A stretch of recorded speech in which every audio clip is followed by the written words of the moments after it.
சாராயம் கிடைக்கும், கஞ்சா கிடைக்கும், போதை மாத்திரை கிடைக்கும். வெக்க கேடியா? இது ஒரு ஆட்சியாயா? தூக்கி போடுங்க அந்த ஆட்சிய, தூக்கி போடுங்க அந்த திமுக ஆட்சிய.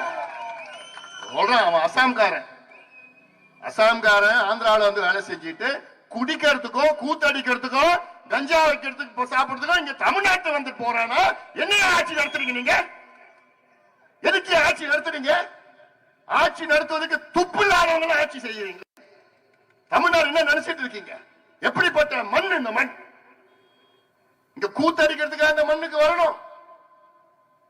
இந்த லட்சணத்துல முதலமைச்சர் ஸ்டாலின் ஒரு ஆட்சியார். இந்த நிலைத்தான் தமிழ்நாடு முழுவதும். அண்ணா நகர்ல பார்த்தா 12 வயசு குழந்தைய கற்பழிக்கலாம், பொள்ளாச்சியில கற்பழிக்கலாம், திருப்பத்தூர்ல எங்க பார்த்தாலும் இதுதான் நடக்குது. தினம் சம்பவம். ஏன்? மதுவும் கஞ்சாவும் போதை மாத்திரையும் சரளமா கிடைக்குது. இதை கட்டுப்படுத்த முடியலையே.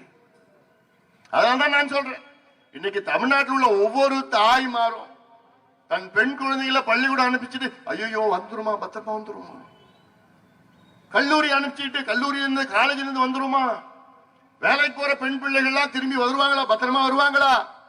இந்த நிலையில தான் தினம் செத்து மடிக்கிறாங்க. இதெல்லாம் பெண்களுக்கு நான் முக்கியமா சொல்றேன்.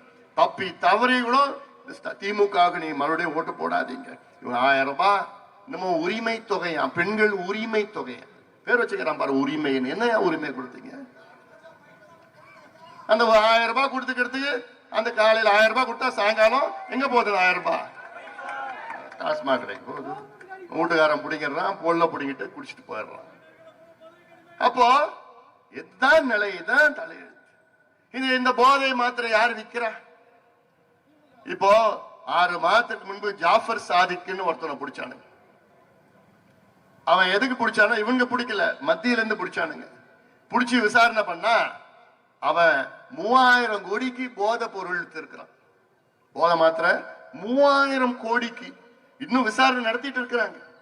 அவன் யாருன்னா திமுக கட்சிக்காரன், திமுகவுடைய நிர்வாகி, உறுப்பினர் மட்டும் இல்ல நிர்வாகி. அவன் நிறைய சினிமா எடுத்திருக்கிறான், திமுக நிறைய பணத்தை கொடுத்திருக்கிறான். அப்போ இப்படி போன்றவர்கள் தான் திமுகவில் இருக்கின்றார்கள். அதனாலதான் காவல்துறை அவங்க மேல நடவடிக்கை எடுக்க மாட்டாங்க. கஞ்சா விற்கிறாங்கன்னா போலீஸ்ல பிடிச்சாங்கன்னா உடனே அங்க இருக்கிற திமுக பகுதி செயலாளர், திமுக ஒன்றிய செயலாளர், திமுக மாவட்ட செயலாளர் போலீஸுக்கு போன் பண்ணி இது நம்ம இல்லையா விட்டுடியா. காவல்துறை என்ன பண்றாங்க? எதுக்கியா நமக்கு பிரச்சனை இல்ல, டிரான்ஸ்பர் பண்ணி விட்டுடுவாங்க, அவனை விட்டுறாங்க. விற்கிறது எல்லாம் திமுக காரங்க. பார்த்தாலும் இதான் நடக்குது. அதனாலதான் நான் கேட்கிறேன், நான் இதுனா தமிழ்நாடா இல்ல கஞ்சா நாடா?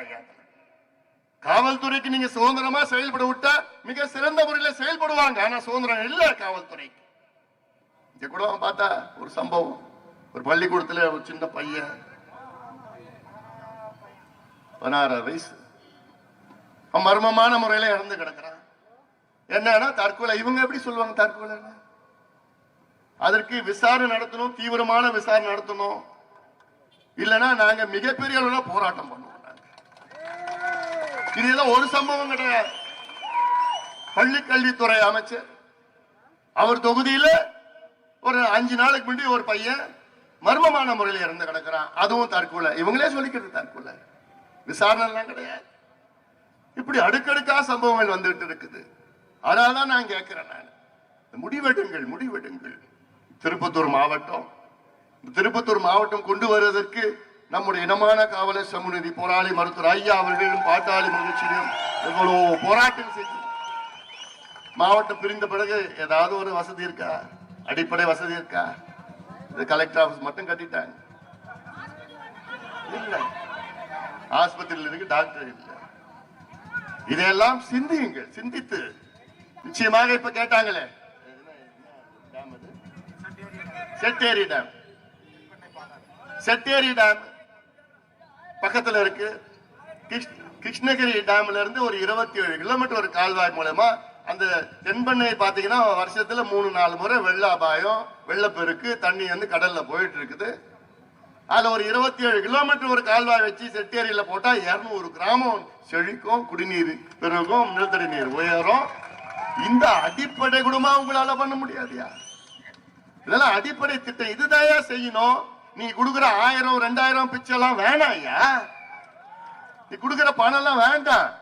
அந்த பணத்தை இதுல போடியா. எங்களுக்கு நாங்க என்ன கேட்டோம்? இந்த பிள்ளைங்களுக்கு படிப்பு குடியா, வேலை குடியா, சுயமரியாதை வாழணும். அதே நான் கேட்கட்டும்.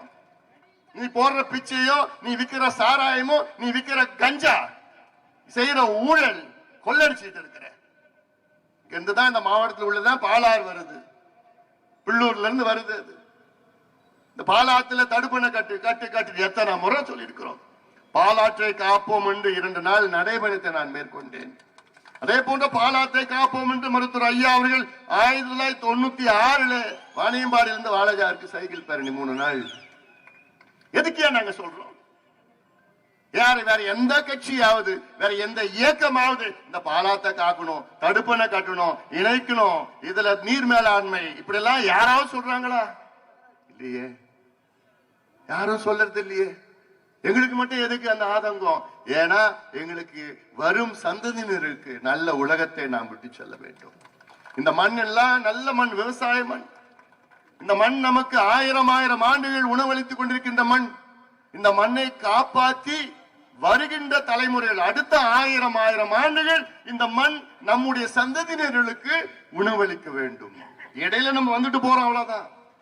இடையில நம்ம வந்து இந்த மண்ணை அழிக்கிறதுக்கு நமக்கு எந்த உரிமையும் கிடையாது. இந்த மண்ணையும் மக்களையும் காப்பாற்ற வேண்டும். அதான் எங்களோட நோக்கம். நீ நேற்று வேலூர்ல பேசின, வேலூர் அங்க பொதுக்கூட்டம், அதுல பேசுற அப்ப சொன்ன அண்ணன் துரை